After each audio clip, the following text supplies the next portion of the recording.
선배님께서 추천하는 공부법이 있나요? 강추해드리고 싶은 것 중에 하나는 오답노트를 제가 하다 보니까 오답노트 하는 게 오려가지고 붙이고 네. 뭐 이제 풀이를 베껴 쓰고 하는 건데 하루 종일 자습 시간에 칼질만 하고 있어요. 제가 사실 부모님들께 드릴 수 있는 말씀은 뭐 너무나도 많지만 저희 어머니께서는 너는 반드시 서울대에 갈 거야 라는 말을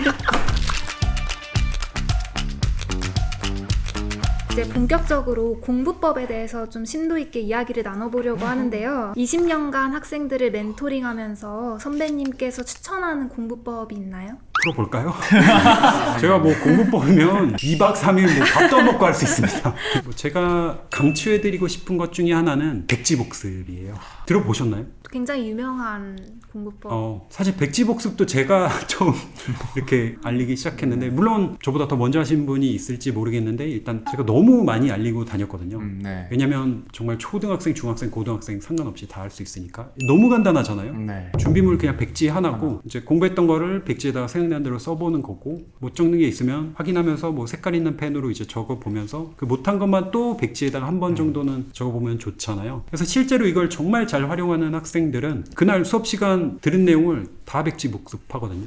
네. 1교시 뭐 과학 하면 배웠던 거 생각나는 대로 써보고 하루에 한 번씩 계속 하는 겁니다. 어느 정도로 효과가 좋냐면 제가 백지 복습에 대한 연구를 거의 모든 연구를 다 찾아봤어요. 우리가 망각곡선이라고 하죠. 네. 공부가 딱 끝난 시점부터 망각이 이루어지죠. 네. 굉장히 급속도로 망각이 이루어지는데 백지 복습을 한 그 순간부터 거의 망각이 일어나지 않아요. 심지어 백지 복습을 했을 때 내가 못 적은 거 틀린 거 이런 거를 이제 확인을 해야 되잖아요. 확인을 안 해도 그냥 단순히 여러 번 보고 이런 학생들보다 성적이 높아요. 그리고 심지어 공부를 하면서도 내가 백지 복습을 염두에 두고 좀 더 집중을 하게 되고 내가 아는 거 모르는 거를 명확하게 구별하게 되니까 집중해야 될 게 딱 정해지게 되는 거죠. 그래서 이 백지 복습은 제가 과거에도 이야기는 했지만 더욱더 그냥 매일 하시라는 말씀을 드리고 싶어요. 가능하면. 근데 복습은 진짜 저도 공감하는 게 고등학교 때 야간 자율학습 시간 때 매번 그날 배운 걸 그날 복습을 하고 다음날 돼서는 한 번 또 보고 전날에 복습했던 거 한 번 다시 봐서 또 세트로 보고 그 다음에 일주일치가 또 모여 그러면 일주일치 또 한 번에 보고 그러면 사실 일주일 중에 첫날 배운 거는 그 주만 해도 3번을 보게 되는 거니까 저는 친구들한테 그렇게 얘기를 하거든요. 복습을 그렇게 했으면 좋겠다고. 예습은 안 해도 복습은 제발 꼭 해달라고 이제. 아니 그 얘기를 제가 하던 얘기인데 아 진짜요? 정말 거의 오빠도 똑같이 본거 하고 아니야? 있네. 실제로 이제 최적의 복습주기라는 네. 게 뭐 연구를 통해서 밝혀진 게 있어요. 기본적으로 10분 뒤에 1차 복습을 해요. 그 다음에 하루 뒤에 복습을 하고 일주일 뒤에 복습을 하고 한 달 뒤에 복습을 하고 그 다음에 6개월 뒤에 복습을 하면 완전히 내 것이 된다. 네. 장기익으로 전환된다. 5번 정도죠. 근데 여기서 중요한 건 이거 딱딱 맞춰서는 못하죠. 사실 맞아요. 모든 걸. 제가 말씀드리는 내용은 일단 복습은 빠른 게 좋거든요. 맞아요. 네. 아까 뭐 백지복습도 백지복습 한순간부터 망각이 이제 중단된다고 했으니까 일단 빨리 하면은 멈추는 효과가 있죠. 그래서 공부 마치고 10분 뒤 바로 하는 거예요. 그래서 공부할 때 마지막 시간은 무조건 복습. 맞아요. 네. 그렇게 하셨나 봐요. 네. 그러니까 야자 시간 때도 과목별로요? 그랬어요. 아니면은 하루 공부를 다 끝내고 마지막 시간에 하는 건가요? 아니면 좋은 질문이에요. 그러니까 이게 하나의 세션으로 이루어져 있잖아요. 한 번 공부를 시작하면은 마치는 게 있겠고, 그리고 뭐 두 번째 세션이면 시작하고 마치는 게 있겠고 한데, 그 세션이 끝날 때마다 자리에서 일어나기 전에 일단은 보고 10분 뒤에 복습 한번 하고, 저는 좀 특이하긴 했는데 자기 전에 그날 했던 거를 한 번 더 봤어요. 네. 생각만 하신 거예요? 아니면 직접 써보신 쓰시면서. 거예요? 쓰진 않았어요. 아, 그냥 노트 생각만. 정도만 쓱 보는 정도였어요. 네. 노트 하나에 좀 정리된 게 있었거든요. 그래서 자기 전에 이제 보고 잘 때 이제 옆에 던져놓고 자요. 중요한 건 일어나자마자 옆에 던져진 걸 바로 들고 다시 한번 봐요. 바로 우와. 다음날 아침에요? 그럼 일단 벌써 3번 본 거예요. 그렇죠. 근데 이게 시간이 거의 많이 걸리지 않아요. 네. 공부 끝나고 바로 봤으니까 5분이면 보죠. 네. 근데 이걸 왜 추천드리냐면 암기가 제일 잘 되는 포인트가 사실은 연구를 통해 밝혀졌거든요. 그게 바로 수면 전과 후에 했을 때예요. 왜냐면 수면을 하는 그 과정에 장기교로 전환되는 프로세스가 있거든요. 그러니까 자기 직전에 봤던 것이 잠자면서 이제 필요 없는 것들은 걸러내지고 이제 장기교로 전환이 되는데 그렇게 전환되는 과정을 거친 다음에 내가 아침에 일어나서 한 번 더 봐주면은 이게 거의 각인 효과가 있는 것이죠. 보통 자기 전에 핸드폰 제일 많이 보잖아요. 그 아침에 일어나면 그 릴스밖에 생각이 안 네, 나는. 그래서 아침에 제가 일어나면. 아침에만 일어나면 어제 봤던 릴스, 영상 이런 거밖에 유튜브. 생각이 안 나나 봐요. 오늘 환자들이 오셨네. 어떻게 된 겁니까? 지금까지 계속 이제 집중력이 되게 중요하다고 말씀을 해주셨는데 네. 좀 집중력을 올릴 수 있는 실질적인 방법으로는 어떤 게 있을까요? 복잡한 것보다 좀 쉽게 적용하실 수 있는 거를 말씀드려보면 저도 이 효과에 좀 놀라긴 했어요. 사실 유튜브를 하면서 가장 많이 본 영상이 뭔지 아세요? 그 백색 소음. 오, 맞아요. 놀랍게도 제 강의도 아니에요. 제 강의는 한참 밑에 있어요. 아쉽게도 1위부터 5위까지 백색 소음인데 뭐 백색 소음 그게 조회수가 2천만이 넘거든요. 2천 몇백만 네. 막 이렇게 될 정도고 막 아니 이게 정말 이렇게 도움이 되나 연구 결과를 찾아봤거든요. 백색 소음을 통해서 집중력이 47% 올라갔다. 그 정도나. 암기력이 이제 10% 정도 올라가고 그게 왜냐면은 우리가 집중을 하는데 좀 많이 방해가 되는 것이 청각, 소리거든요. 왜냐면 인류가 진화하면서도 예를 들어 부스럭 뭐 호랑이 발자국 소리가 나요. 그럼 바로 글로 신경을 줘야 되잖아요. 좀 예민하죠. 뭐 그게 안 되면 지금 이미 호랑이 점심 식사 되신 거예요. 그리고 너무 이게 조용하면은 작은 소리도 또 신경을 빼앗길 수가 있어가지고 그래서 백색소음이라는 게 이제 단조로운 소리로 계속 이걸 덮어버리는 거죠. 효율이 올라가는 게 여러 연구 결과로 입증이 되어 있어서 나한테 맞는 거를 좀 찾아서 할 수 있다면 아니면 내가 목표하는 대학일 수도 있고요. 그러면 노래는 어떻게 생각하세요? 노래 듣는 거. 명백하게 밝혀진 사실은 일단 기본적으로 가사가 있냐 없냐 가사가 없어야 돼요. 언어적인 처리를 사람이 한 번에 한 개밖에 못 하거든요. 멀티태스킹 이거 다 거짓말이에요. 여러 가지를 동시에 하는 것처럼 보이는 거는 이거 했다가 딴 거 했다가 이거 했다가 딴 거 했다가 계속 갈아타는 거예요. 이전하는데 코스트가 있고요. 그리고 또 여기 다시 집중을 해야 되니까 사실은 굉장한 이제 마이너스인 거죠. 게다가 그게 또 요즘 아이돌 가수 노래들은 중독성이 다 맞아요. 후렴구가 계속 머릿속에 남아있어요. 수능 시험장에 그게 막 맴돌면 안 되잖아요. 그래서 뭐 클래식 음악이나 아니면은 음악인데 이제 피아노 소리가 단조롭게 그래서 그런 어떤 음악은 충분히 가능하죠. 뭐 자연의 소리 이런 것들도 네. 뭐 물소리나 뭐 빗소리 이런 것도 좋고요. 제 친구들이 저한테 그런 걸 많이 물어봤거든요. 오답노트 같은 거 어떻게 쓰냐고. 사실 저도 그때 당시에는 이렇게 정립된 저만의 방식이 없었어서 조금 고생을 했던 기억이 있는데 선생님이 생각하시는 오답노트 공부법은 어떻게 되시는지. 정말 오답노트가 제 공부 인생을 바꿔놨다고 생각해도 과언이 아닐 정도일 것 같아요. 그러니까 왜냐면 저는 사실 공부 그렇게 잘하지 못했거든요. 근데 열심히 했어요. 성적이 안 나와요. 근데 물어볼 데도 없고 너무 막막했는데 그때 막 오답노트라는 게 좀 유행하기 시작했었거든요. 그 왜냐면은 수능 수석하신 분이 오답노트를 했다 해가지고 오답노트가 교재로도 나왔어요. 그분의 교재? 오답노트가. 한번 붐이 있다. 와. 근데 그분의 오답노트는 그분이 그분 거잖아요. 지가 틀린 걸 봐야지. 근데 어쨌든 그때 선풍적인 그게 해서 아 공부 잘하는 사람 뭐가 다른 게 있나 보다 해서 근데 아이러니하게 저는 오답노트를 안 만들었어요. 그럼 어떻게 하신 오답 거예요? 노트를 하세요? 오답 봉투를 만들었어요. 봉투요? 오답노트를 제가 하다 보니까 오답노트하는 게 이게 오려가지고 네, 고치고 붙이고, 뭐 이제 고치고. 풀이를 베껴 쓰고 하는 건데 하루 종일 자습 시간에 칼질만 하고 있어. 이게 또 뒷면도 틀리면 가지면서 이게 어딜 붙여야 되지? 둘 중에 선택해야 돼. 그리고 풀칠하고 뭐 베껴 쓰고 하는데 머릿속에 하나도 안 남아. 네. 이 시간이 너무 아까웠어요. 노트 만들어서 내가 뭐 대대소설 물려주려는 거 아니잖아요. 네. 그래서 저는 그때 어떻게 했냐면 풀이를 다 베껴 쓰지도 않았어요. 한쪽 귀퉁이에다가 2개를 썼는데 내가 몰랐던 거 딱 그 부분을 썼어요. 그리고 이것도 중요한데 왜 틀렸는지를 썼어요.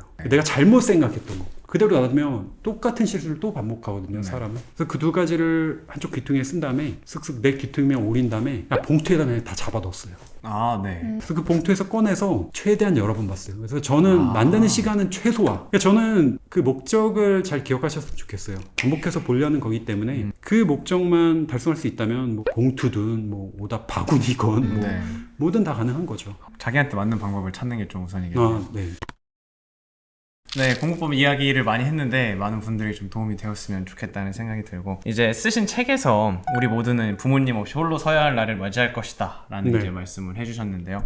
역으로 좀 질문을 드리면 저희 채널이 이제 주 시청층이 학부모님들이 돼요. 네네. 중학교 학부모님들 그리고 강성태님도 이제 따님이 있다고 저희가 네. 들었는데 부모님 없이도 홀로 설 수 있도록 부모님께서 아이들을 어떻게 교육하면 좋을지. 제가 사실 부모님들께 드릴 수 있는 말씀은 뭐 너무나도 많지만 하나만 고르라면 저희 어머니 얘기를 좀 해드리고 싶어요. 네. 사실 제가 공신 이렇게 활동하기 전부터 가장 많이 들었던 질문은 제가 어떻게 했냐보다 부모님에 대한 거였어요. 부모님이 어떻게 키우셨냐, 네. 뭐 교수님이시냐, 막 이런 선생님이시냐. 네, 아까 살짝 말씀드렸지만 저희 부모님은 내세울 게 하나 없으신 분이에요. 사실 저희 어머니는 알파벳도 제대로 모르셨어요. 그래서 저는 저희 부모님 부끄럽기까지 했거든요. 제가 도움받은 게 거의 없다는 생각을 하게 됐는데 이제 교육학이나 심리학 공부를 하면서 아 이런 것 때문에 내가 공부를 할 수 있었구나라고 확신을 갖게 됐어요. 근데 그중에 저희 어머니가 하셨던 게 뭐냐면 저희 어머니는 사람이 말을 하면은 말한 대로 그대로 이루어진다고 믿으세요. 그래서 저나 제 동생한테 훌륭한 사람이 될 거야.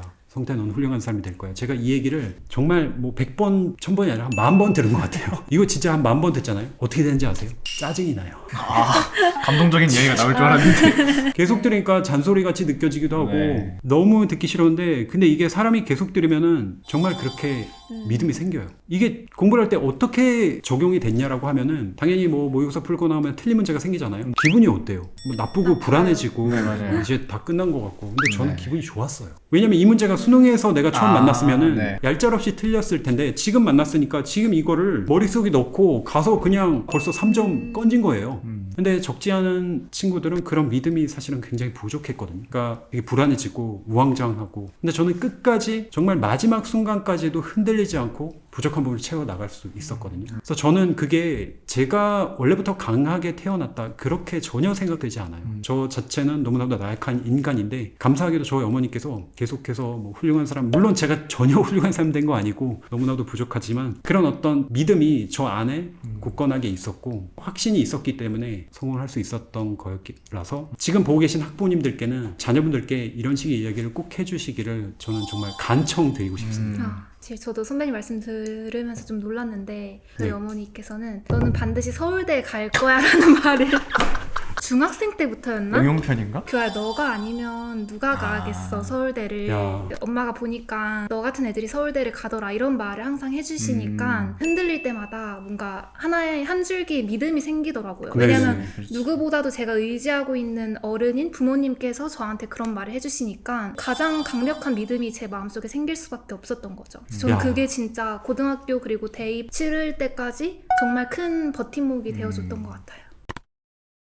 요즘 AI 아까 말씀해 주셨잖아요. 네네. AI가 많은 일을 대신하는 시대고 어떻게 앞으로 세상이 바뀔지 저는 짐작이 잘 안 가거든요. 그럼에도 공부가 중요한 이유가 뭘까요? AI가 뭐 사람을 대체하니까 공부가 의미가 없어졌다 이게 아니라 AI 시대가 왔기 때문에 네. 드디어 정말 공부로 꿈을 펼칠 수 있는 타이밍이 왔다라고 네. 말씀드리고 싶어요. 사실 이 말씀을 특히 강조해드리고 싶은 이유는 뉴스 한번 보세요. AI로 대체될 직업, 대체되지 않을 직업 뭐 이런 걸 나누고 있습니다. 그러니까 주인공이 AI예요. 사람이 아니라. 네. 근데 일자리가 줄어드는 거 사실 맞거든요. 제가 아는 기업들도 제가 하는 기업도 이제 신입을 뽑는 거를 그렇게 많이 하진 않아요. 왜냐면 AI 에이전트들이 일을 할 수가 있으니까. 네. 근데 한 가지 우리가 기억해야 될 점은 그 AI 에이전트들을 우리도 활용할 수 있거든요. 좀 와닿게 실제 사례를 말씀드리면 제가 AI 카메라를 활용한 그 앱을 만들었다고 했잖아요. 네. 이거 5년 전만 해도요 수백억이 들어가야 됐어요. 개발자가 100명도 넘게 필요했을 그런 기술이거든요. 근데 그 앱을 만드는데 심지어 코딩을 하는데 절반 이상은 AI가 짰어요. 그래서 오히려 큰 조직들은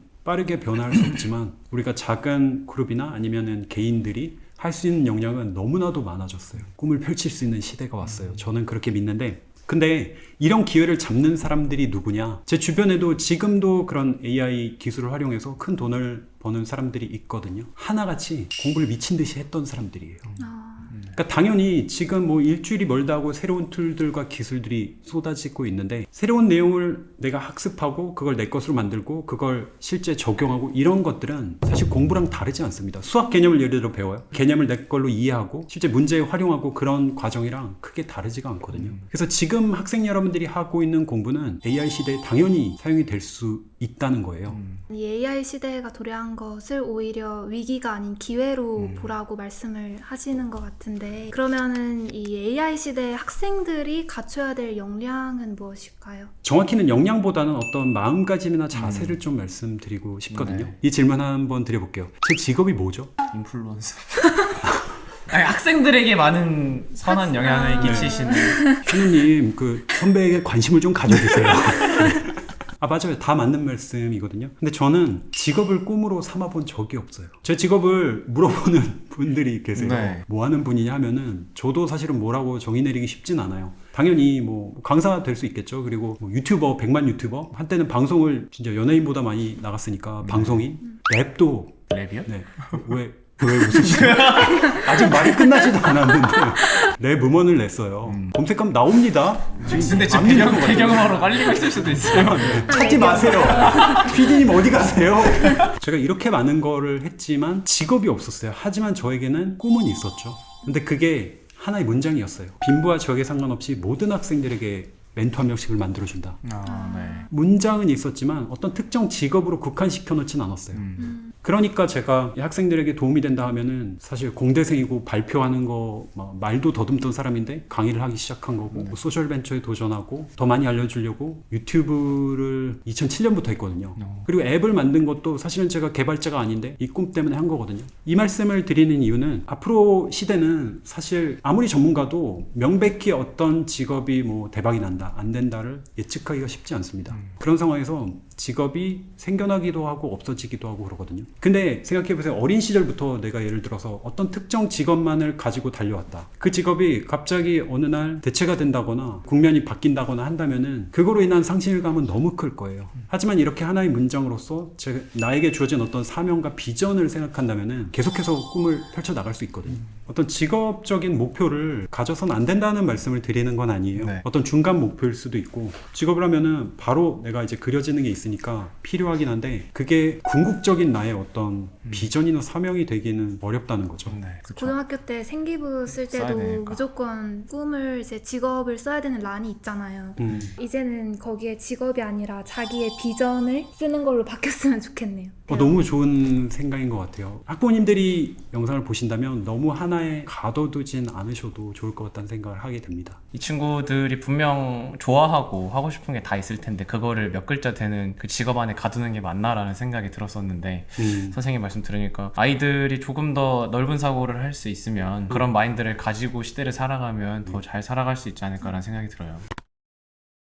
선배님께서 쓰신 이 책 제목으로 이제 공부보다 소중한 건 바로 나라는 제목이에요. 네네. 그럼 마지막으로 이 말을 들은 학생들에게 해주고 싶은 메시지가 있으신가요? 학부모님들 많이 쓰시는 말 중에 하나인데 다 너 잘 되라고 하는 거라고. 아, 근데 아이러니하게 공부는 진짜 소중한 나를 위해서 하는 건데요. 공부하는 그 과정이 나의 소중함을 파괴시키는 경우가 너무나도 많아요. 난 뒤처진 것 같고 난 해도 안 될 것 같고 이미 늦은 것 같고 이런 생각을 수도 없이 갖게 되거든요. 근데 그 과정에서 자기를 소중하게 여기는 사람은 다릅니다. 자기를 사랑할 줄 아는 그런 사람은요, 나에 대해서 관심이 많아요. 내가 좋아하는 게 뭐고 나는 이럴 때 행복하고, 그래서 꿈을 찾는데도 당연히 도움이 될 수밖에 없고, 나를 가치 있다고 생각을 하게 되면 내가 문제가 틀려도 내가 못하는 사람이라는 생각 자체를 안 합니다. 아직 안 배웠으니까, 아직 부족하니까, 난 할 수 있는 사람이라는 게 기저에 깔려 있기 때문에 그냥 하면 될 뿐이에요. 한 20년 정도 강의를 했는데 항상 여러분은 할 수 있습니다. 소중하고요, 혼자가 아닙니다. 이런 얘기를 계속 해왔거든요. 그야말로 저의 목적은 세뇌였어요. 그것의 가치는 심지어 세대가 변해도, 시대가 변해도 달라지지 않다고 생각하거든요. 그런 마음가짐을 가질 수 있다고 한다면은 지금 원하시는 성적이나 꿈뿐만 아니라 어떤 시대가 와도 분명히 자아 실현뿐만 아니라 행복한 삶을 사실 수 있다고 저는 확신합니다.